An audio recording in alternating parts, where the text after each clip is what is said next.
C'est quoi ton jeu va vous faire découvrir ou redécouvrir un jeu vidéo, de société, de rôle ou de n'importe quel autre genre à travers une expérience marquante vécue par mon invité du jour. Installez-vous confortablement et bonne écoute.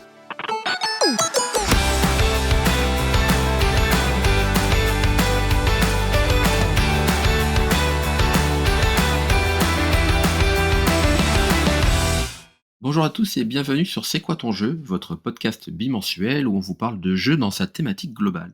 Chaque fois, je suis accompagné d'un invité qui nous partage un moment marquant de sa vie autour d'un jeu, les sensations qu'il a vécues, les moments épiques qui en font pour lui des souvenirs indélébiles. Je suis Joël, votre hôte pour vous accompagner durant cette petite demi-heure. Nous sommes fin avril 2022 et nous voilà partis pour l'épisode 5. Dans cette émission, on va vous parler d'un jeu qui a vraiment marqué la sphère du jeu vidéo.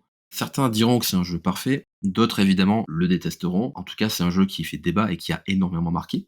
Mais avant de vous en parler, laissez-moi le plaisir de vous présenter celui qui va m'accompagner aujourd'hui. Il s'agit d'un confrère de podcast que j'écoute depuis déjà pas mal de temps et qui nous parle de jeux, de leurs actualités, mais surtout, il nous apprend à pouvoir prendre le temps de jouer aux jeux vidéo quand on est parent. J'ai le plaisir d'accueillir Jean-Noël de Papa Podcast. Comment tu vas, Jean? Eh bien, écoute, je vais très bien. Merci Joël de cette invitation. Ça me fait très plaisir, en plus d'accompagner un podcast naissant et donc, je suis vraiment très, très heureux de faire ce début de voyage avec toi. Merci de l'invitation. Ben, je t'en prie, faut dire que je t'écoutais déjà à l'époque où je n'étais pas papa, donc je me rendais pas spécialement compte, mais j'appréhendais un petit peu Et tu fais partie de cela. et aujourd'hui je me rends compte qu'effectivement, ça prend du temps, mais on peut allier passion et paternité, on va dire. Oui, oui, oui, oui, tout à fait. Ça demande juste un petit peu d'organisation, parfois beaucoup. Lorsque je t'ai lancé l'invitation, au podcast, tu m'as dit qu'il y avait beaucoup de jeux que tu souhaiterais parler, mais il y en a un Mmh que tu mh. souhaitais parler en particulier. Alors on va pas faire languir nos invités plus longtemps. De quel jeu vas-tu nous parler aujourd'hui? Eh bien, je vais vous parler de The Last of Us. C'est vrai qu'il y a énormément de jeux qui ont marqué, enfin, voilà, j'ai 40 balais. Il y a énormément de jeux qui ont marqué, mon enfance, ma vie, et cetera. Mais celui-là, il cristallise pas mal de choses au niveau du jeu vidéo lui-même, mais aussi au niveau de ma vie en tant que personne, en tant que parent.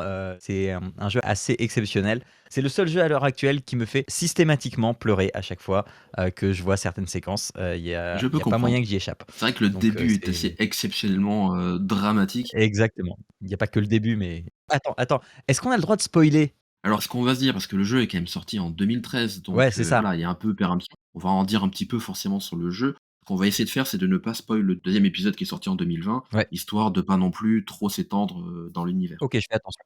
T'inquiète, il y a pas de souci. On va forcément Mmh être mh. obligé de parler de certaines choses, tant il y a un côté émotion qui est fort sur certaines scènes du Mmh. jeu, comme tu Oui, viens de oui, le dire. parce que je vais forcément parler de la fin. Donc voilà. Puis même moi je me rappelle le début, alors je me rappelle avoir acheté le jeu le 13, Mmh mh. ou le 20 juin 2013 et quand je le commence, il y avait ma chérie qui était assise à côté de moi.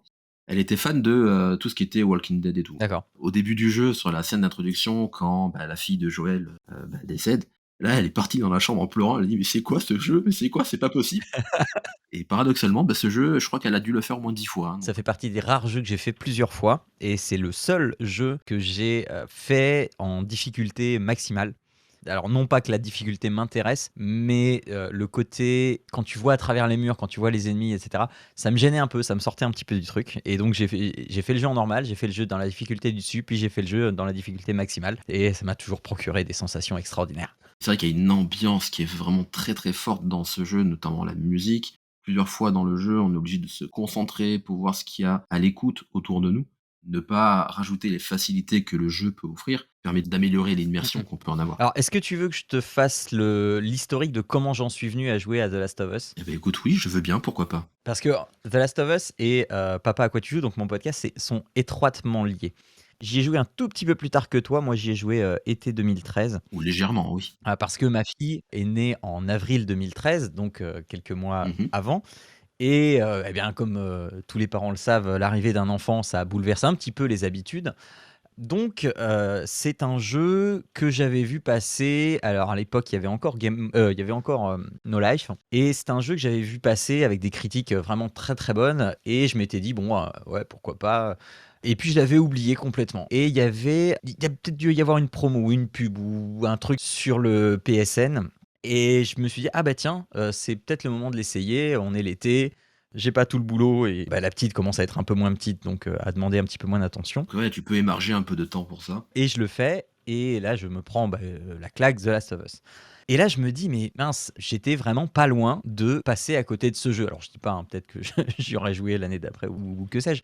Rien, personne ne m'a dit: «Il faut absolument que tu y joues parce que, ça va faire partie de l'histoire du jeu vidéo. Ça va être, une grosse pierre dans l'histoire du jeu vidéo». Et c'est là qu'est née l'idée du podcast, en fait. Je me suis dit enfin, ça faisait très longtemps que je voulais faire du podcast. J'ai fait des petites expériences à droite à gauche qui traînaient sur internet, qu'on peut peut-être même retrouver encore aujourd'hui si on sait quoi chercher, enfin c'était des blogs, des essais de vidéos blogs avec des enfin c'était très expérimental et Ouais, j'écoutais beaucoup de podcasts par contre. Je cherchais le prétexte pour, faire quelque chose qui n'avait pas encore été fait jusque-là. Du coup, je me suis dit: «Mais voilà, mec, tes parents et à cause de ta parentalité, tu as failli passer à côté de ce truc qui est inratable, en fait». Enfin, sûrement qu'il y a d'autres personnes dans ce cas-là et il faudrait peut-être que, tu puisses, dire aux gens: «Bah, écoutez les gars, les filles, si, vous êtes vraiment trop pris par la vie, mais que vous voulez pas décrocher du jeu vidéo, si, savoir que, la prochaine, console, elle aura, tant de teraflops, machin, vous en avez rien à péter, ce qui vous intéresse, c'est l'expérience jeu vidéo, eh bien voilà, moi je vais proposer ça et puis, libre à vous de prendre, un petit peu de votre temps une fois par mois pour vous maintenir informé, pour garder tout à fait. ce petit lien avec le jeu vidéo, si jamais le cœur vous en dit». C'est un peu se tirer une balle dans le pied parce que voilà, je fais des podcasts maintenant qui sont très longs et on n'a pas forcément beaucoup de temps, c'est pour ça qu'ils sont mensuels. Mais tout est parti de The Last of Us avec, ses émotions, avec sa narration exceptionnelle, avec ses personnages, avec cette Ah ouais? alors je déteste la version française, je j'ai rien contre contre les doubleurs, mais face à Troy Baker, il y a rien qui fait le poids, pour moi. Toute cette alchimie a fait que, c'est, mon jeu de cœur et en plus qui traite de parentalité, pas de manière directe, mais c'était le jeu parfait pour lancer «Papa, à quoi tu joues?» Je vois que ça a été le jeu déclic qui t'a fait démarrer ton aventure podcastique et en se remettant en Mmh mh. condition, donc tu déballes le jeu, je sais pas si tu l'avais acheté en dématérialisé ou pas, mais tu lances le jeu, Oui, je suis en débat, ouais. voilà et qu'est-ce qui se passe à ce moment-là? J'avais très peu d'informations sur le jeu, juste qu'il t'emmenait dans une histoire exceptionnelle. Ça faisait très longtemps que moi, j'attendais du jeu vidéo qui me fasse vivre des émotions, qui me raconte des trucs. Donc c'était pile le truc que moi je voulais. Je savais que c'était du zombie outbreak, j'avais juste la base. Je savais que c'était pas vraiment des zombies, que c'était des champignons et c'était tout ce que je savais du jeu et enfin non, qu'il y avait un duo adulte-enfant. Je ne savais pas plus de l'histoire, donc voilà. Le jeu commence avec, Joël et sa fille Sarah qui essayent de justement d'échapper à une espèce de zombie outbreak et là, je me prends une méga claque parce qu'en fait, ça me revient là, j'étais même pas chez moi, j'étais chez un copain. Voilà, ça y est, je me rappelle, c'était pendant les jours de Japan Expo et et donc je vais dormir chez un pote Ah et ouais, là, je fais cette première demi-heure de jeu. Juste la première demi-heure où, Sarah, la fille de Joël, se fait tuer c'est vrai. et j'ai trouvé le jeu d'acteur absolument fou! Et c'est là que Troy Baker est devenu un dieu du doublage de jeux vidéo parce qu'il avait cette justesse dans De l'interprétation et Joël, là, ouais. c'était vraiment la méga claque. Et j'ai arrêté là. Je me dis: «Arrête, tu vas le faire à la maison». Voilà, je voulais pas aller au-delà et effectivement, je l'ai refait à la maison, j'ai repleuré, j'ai enfin, voilà. Mais là, enfin, vraiment, je me suis dit: «On est sur autre chose». Je savais qui était Naughty Dog. J'avais déjà su apprécier les Uncharted, mais je m'attendais pas à, être sur quelque chose de cette force émotionnelle-là et c'est ce qui m'a fait plonger à corps perdu dans ce jeu, c'est la force émotionnelle du jeu. On est d'accord que dans le, principe de base, on est sur du: «Je traverse un environnement, il y a des zombies qui m'en empêchent, je vais devoir m'en débarrasser de Totalement. manière plus ou moins furtive et après et comme ça je vais avancer et débloquer le scénario». Le jeu en lui-même reste assez Voilà, simple c'est ça. dans son game design, on va dire. Voilà. Par contre, c'est l'histoire qui chamboule tout. Exactement et on est embrigadé là-dedans, d'autant que, je le redis, hein, ça faisait quelques mois que j'étais parent et quand tu es parent et que tu vois la gamine de ton personnage se faire fusiller sous tes yeux avec cette scène mais absolument déchirante et puis de se retrouver, quelques années plus tard, où tu retrouves un Joël, qui a pris, 12 ans dans la tronche, Clair. et qui est, dévasté par les années et par son passé qui le hante et qui se voit, être responsable de nouveau d'une petite fille. Il veut absolument pas revivre ça. On voit qu'il est attaché, à son passé parce que sa fille lui avait, offert cette montre qui s'est cassée ce soir-là, qu'il ne quitte jamais. moi, il m'en faut pas plus, pour dire: «Bah, OK, emmène-moi 20 heures, 30 heures, 40 heures dedans si tu veux». Tout à fait. La suite du jeu me fera pas, être déçu puisque jusqu'à la dernière seconde, même, après cette fin qui pose problème pour certaines personnes, moi je la trouve d'une justesse absolument, phénoménale, mais on va peut-être se garder la fin pour un peu plus tard. Oui, bien sûr. Et c'est vrai que sur toute l'évolution du jeu, il y a un truc qui m'a marqué essentiellement, c'est la relation naissante entre Ellie, donc la jeune fille que recueille Joël, et on voit vraiment toute l'évolution entre les 2 personnages du début à la fin. Ah oui, mais alors complètement et ce traitement, en fait, il est pas seulement au niveau de la psychologie des personnages, il est aussi au niveau de la mise en scène, au niveau de la narration environnementale, où tu vas avoir des automatismes qui vont se mettre en place. C'est-à-dire que, un truc assez marquant, c'est, Joël, en fait, quand il fait la courte échelle à Ellie, et bien, on a toujours cette caméra qui va se mettre, face à Joël pour qu'on voit là où Ellie doit aller, donc en contre-plongée.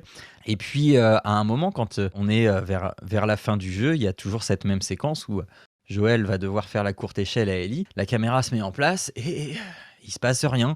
Puis Ellie, ça faisait deux trois répliques qu'elle était un peu maussade, elle était, voilà et puis et comme ça, on va casser le rythme du jeu, un rythme qu'on a appris, avec des automatismes qui sont là et puis là, on se dit: «Ah mais mince, il y a quelque chose qui va pas. Ah ben ça, c'est plus pareil, c'est plus comme avant».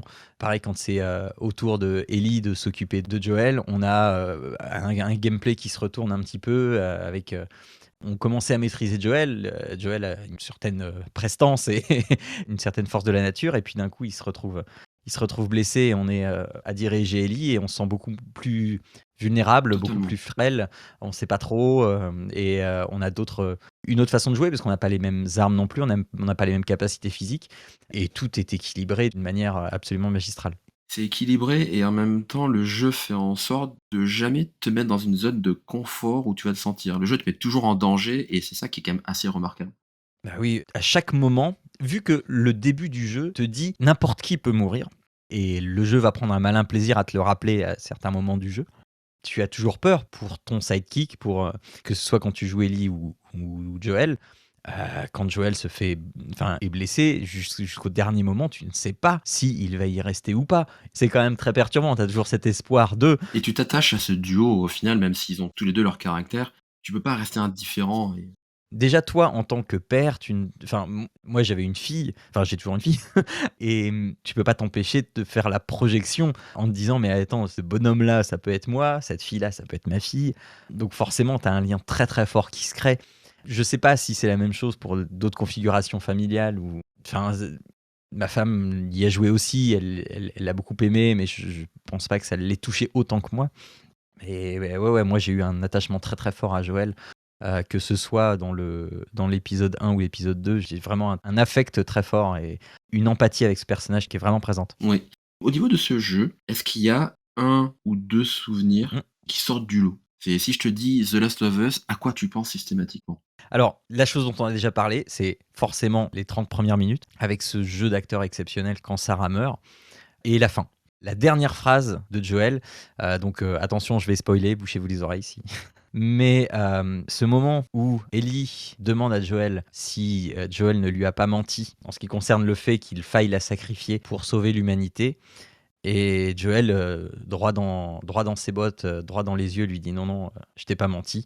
Finir un jeu là-dessus, c'est à la fois décevant en termes de spectacle, parce que c'est absolument pas spectaculaire, mais en termes d'émotion, tu te dis: «Mais moi, en tant que père, mais évidemment que je suis ce salaud qui refuse de sauver l'humanité parce que j'ai, une fille qui est là», même si c'est pas sa fille, c'est devenu sa fille et ce qui est, aussi confirmé, dans C'est ça. l'épisode 2. Souvent, on fait référence, à Joel comme étant le père d'Ellie. Ce truc de j'ai plus les mots exacts, mais quand cette voix hyper profonde de Joel qui te dit, «Non, non, tout ça c'était vrai», Ouais, sans ciller, vraiment, voilà, ah ouais, et ça te remet toi dans ta condition d'humain, de parent, ça te fait poser mille et une questions, et c'est hyper fort. Enfin, jamais un autre jeu vidéo m'a mis dans cette posture-là. moi je sais que j'avais quand même beaucoup aimé la fin, parce que justement elle va à contre-pied de ce qu'on peut attendre de ce genre Mmh. de jeu. Complètement. Le jeu nous a amenés du début à la fin dans une aventure qui essaye de nous sortir de notre zone de confort. On sent qu'on arrive sur la fin parce que tout dans le jeu est mis en place pour qu'on voit que ce soit la fin et il se passe pas du tout ce à quoi on s'attend et c'est ça qui m'a marqué. Moi, quand je repense à la fin de The Last of Us, je revois la scène quand ils partent en voiture, Ouais. avec Ellie qui est à l'arrière de la voiture.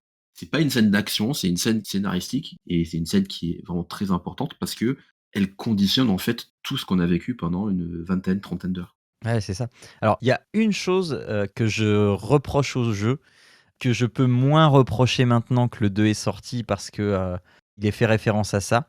C'est justement la scène où on va sauver Ellie, quand Ellie est sur la table d'opération. Joël doit tirer sur tout le monde. Beh, je suis resté, moi je voulais pas Ouais, tirer sur le chirurgien et j'ai attendu, je voulais pas lui tirer dessus. Il y avait aucune raison que je lui tire dessus à ce pauvre monsieur et non, le jeu te force à lui tirer dessus et j'ai jamais compris pourquoi et j'en ai longtemps voulu au jeu. Donc je ne sais pas si ce forçage de main était déjà prévu parce que le 2 était en écriture, après et dans le 2, on sait pourquoi le jeu t'a forcé à tuer ce pauvre chirurgien. Scénaristiquement, on sait pourquoi, c'est fait. Ça nous donne pas une raison de l'avoir tué. Donc voilà, je sais que ça fait très mystérieux, mais on va pas, spoiler le 2 comme tu l'as dit tout à l'heure. pour revenir sur cette scène-là, moi, je l'ai plutôt vécu comme, le jeu te force à faire ça pour, te mettre dans la situation du mec qui a pas le choix, en fait et Bah, pour sauver sa fille, il est obligé de faire tous les sacrifices, même les plus injustes. ouais, alors j'aurais été d'accord avec toi si on m'avait pas forcé à le faire. Si c'est pas un choix que j'ai, ce chirurgien ne représentant pas une menace, en tant que joueur, je n'ai pas de raison de le tuer parce que déjà tu as zigouillé tout un tas de personnes avant pour pouvoir arriver là où tu en es. Mais c'est ça qui est fort, je trouve, c'est que le jeu te force à le faire et du coup, ça te crée un Bah malaise. oui, mais Tu as pas envie et c'est ça qui me marque, en fait, quoi. ouais, ouais, ouais et alors oui, ça marque beaucoup, mais si c'est pas vraiment un choix, bah, je l'aurais pas laissé en choix en fait, je l'aurais fait Ça s'entend. en cinématique et voilà et j'aurais repris la main tout de suite derrière et j'aurais peut-être dit: «Mais je ne comprends pas pourquoi il a fait ça», mais au moins le jeu ne m'aurait pas forcé à le faire en me mettant dans une situation de choix qui n'est pas un choix, parce que le jeu ne continue pas tant que tu ne le fais pas. C'est ça. Le jeu aurait pu proposer de l'assommer Ouais, ou voilà, ouais. À ce moment-là, on aurait eu un choix et tout le long du jeu, il y a des situations d'inconfort ouais. pour, remettre en perspective un petit peu, l'aventure de Joël et de Ellie. Tu es dans un monde, clairement où le faire confiance, c'est un luxe. Tu es dans un monde où, demander de l'aide, c'est parfois quelque chose d'impensable parce que, eh bien, chacun doit survivre. Tu es dans un monde où tu peux même te demander si, tu vas pas finir par bouffer ton prochain parce que, bah, tu as besoin toi de survivre. C'est un monde hyper cruel et c'est ce qui exacerbe d'autant plus la relation de Joel et de Ellie, cette relation, père-fille qui s'installe, dont il ne voulait pas et qui, malgré lui, revient, à lui après, cette tragédie avec sa fille et finalement il finit par embrasser cette condition alors qu'il ne s'y attendait pas, quoi. Absolument, c'est vrai. Il y a un truc qui m'a également vraiment beaucoup touché dans ce jeu, c'est la bande son qui, du début à la fin, c'est une Ah, masterclass. Gustavo Santa, oh là là. Je l'ai très longtemps, enfin et encore aujourd'hui, je sais jouer 2 3 notes à la guitare, ça fait partie de ces OST que je consomme régulièrement et tu ne peux pas l'oublier. Dès le moment où tu mets le menu, tu as cette ambiance particulière, qui se dégage de la musique et cette mélancolie, cette tristesse, qui fait que ça fonctionne, voilà, tu as les frissons dès que tu l'entends et tu sais que, cette histoire, elle va être belle, elle va être triste, elle va être, mélancolique, elle va enfin, tu vas passer par plein de sentiments. Exactement. Puisqu'on parle de The Last of Us, on peut peut-être parler du DLC qui était sorti. Est-ce que tu as pu le faire? Je l'ai fait et je ne l'aime pas. Je peux comprendre. Alors, une fois que j'ai fini The Last of Us pour la troisième fois, j'avais pas envie, en fait, d'une Oui, suite. parce que ça peut se suffire à soi, hein. Enfin, la fin, elle est ce qu'elle est, mais Voilà, j'ai vécu un truc et je ne voulais pas de prolongement de cette chose parce que pour moi tout avait été dit. Et le prolonger, ça aurait été dénaturer ce que j'avais vécu parce qu'on aurait repris ce que j'avais vécu et on l'aurait, prolongé, on l'aurait, étiré, enfin voilà et donc ça aurait eu moins de saveur et cetera. Néanmoins, j'ai eu accès à ce DLC pour vraiment pas grand chose. J'ai dû le payer genre, 4,90 €, un truc comme ça, bien des années après et non, non, enfin voilà, il y avait pas cette relation entre Joel et Ellie. Voilà, c'est le passé d'Ellie. Je dis pas qu'il est pas bien, je dis pas qu'il est pas intéressant, mais moi, ça ne correspondait pas à ce que j'avais besoin de jouer. on est Pour d'accord. moi, ça ne m'a rien apporté. C'était largement dispensable et je j'ai pas eu besoin de ça pour, apprécier la profondeur du personnage dans le 2. Je comprends tout à fait. Moi, j'avais pas non plus énormément accroché au DLC. Comme tu dis, le jeu se suffit à lui-même et en fait, on n'a pas besoin Mmh d'en mh. C'est un peu comme quand tu vois un film, que tu as beaucoup aimé dans ta jeunesse et que tu le revois plus tard avec, 10 minutes de scènes additionnelles et en fait, tu te dis: «Ouais, mais ces Ouais. scènes-là, c'est pas le film que j'ai vu, ça change trop de trucs par rapport à la compréhension, en fait, ça va pas». Ouais, ouais, non, bah, pour moi, ça reste un monument, juste le jeu en stand-alone, ça reste, la référence, le monument, Je comprends parfaitement, j'ai également moi passé un très bon moment avec ce jeu et d'autant que tu disais que, bah, tu t'es lancé dans l'aventure du podcast grâce à ce jeu. Mmh mh. Est-ce que tu pourrais, nous parler un petit peu de tes projets et de ce que tu fais à côté pour les gens qui ne te connaîtraient pas? Alors, ce que je fais à côté, donc, j'ai le podcast donc Papa à quoi tu joues, qui est un podcast, sur l'actualité, jeux vidéo où on parle, d'actualité plutôt, d'un point de vue, sociétal, hein, comme je le disais, en début d'émission, Ouais, des nouvelles consoles next gen, ça m'intéresse pas du tout, mais ce qui m'intéresse, c'est de savoir, de connaître les études de l'impact, de la réalité virtuelle sur des cerveaux de moins de 12 ans, enfin ce genre de choses. Des préoccupations plus de parents, de choses de société, savoir, où est-ce qu'on emmène nos enfants, où est-ce que nous on nous emmène. Après ça, on va vous, proposer donc les jeux qu'on a faits et qu'on a aimés, puisqu'il ne s'agit pas de faire une review complète de tous les jeux qui sortent, mais bien évidemment, vu qu'on a pas beaucoup de temps, eh bien, de vous proposer les jeux qu'on a fait et qu'on a beaucoup aimés. Sinon, on vous les propose pas, et voilà, vous avez pas de temps à perdre avec des mauvais jeux. oui. Enfin, du moins avec des jeux avec des jeux que nous, on n'estime pas assez bons. Et puis à la fin, on a, une petite reco culturelle, selon ce qu'on a fait, les choses qu'on a vues, et cetera. Donc ça, c'est Papa à quoi, tu joues, qui est un podcast mensuel qui paraît tous les premiers du mois. J'essaie de pas déroger à la règle, mais parfois avec les enfants, c'est pas Ah, les aléas, on c'est pas connaît, hein. évident, mais voilà. Et sinon, il y a Papa à quoi on joue qui, lui, paraît tous les 15 du mois, qui est un podcast de conseils de jeux en famille, qu'ils soient jeux de plateau, jeux vidéo, lecture interactive, ou même du jeu bricolé à la main, du DIY pur et simple. Donc des bons plans pour passer, des moments de qualité en famille et là, c'est un podcast beaucoup plus court qui dure, généralement une trentaine de minutes, et Papa à quoi à quoi on joue à quoi tu joues, lui dure entre 2h30 et 3 heures, voilà. Et vous pourrez du coup retrouver toutes ces infos sur papapodcast.fr. Voilà et puis, sur, Twitch aussi vous cherchez enfin, sur les internets vous cherchez Papa Podcast ou Papa à quoi tu joues et puis, vous trouvez parce que, le live se fait en live le dernier samedi ou le dernier dimanche du mois et donc, eh bien, j'essaye de prendre en compte les avis de la chatroom quand on parle des actus et de débattre un petit peu des idées, ah oui et je l'ai pas dit, mes émissions on les fait avec, Arnaud et Jérôme qui sont mes co-animateurs exceptionnels, qui apportent de l'eau au moulin.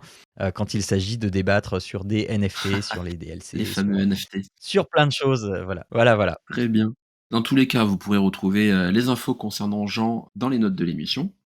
Et pour celles de CQTJ, vous pourrez les retrouver sur le site de l'émission cqtj.fr, sur Instagram CQTJ Podcast et sur mon Twitter @joels82, JOELSSS 82. Jean, merci beaucoup pour ton histoire, merci d'avoir pris ton temps pour Merci venir à me toi. partager, ton bonheur sur The Last of Us, Ah beh, c'est toujours un plaisir de parler d'un monument du jeu vidéo et puis, comme je l'ai dit, plaisir de t'accompagner dans ce début de carrière podcastique. que je m'espère le plus long possible. C'est tout le mal que je te souhaite Tant aussi. que j'aimerais ça, de toute façon je Tu as continuerai. bien C'est vrai raison. que ça fait des années que je voulais me lancer, j'ai trop tardé, maintenant il faut que je rattrape. Jean, bah, écoute, je te dis à très bientôt. Porte-toi bien et du coup, j'ai hâte, bah, le 1er juin pour ton prochain épisode. Eh bien merci et toi aussi. Quant à nous, on se donne rendez-vous dans 2 semaines pour un nouvel épisode. D'ici là, portez-vous bien, jouez bien et n'oubliez pas qu'on a tous un jeu qui nous a marqué et vous, c'était lequel?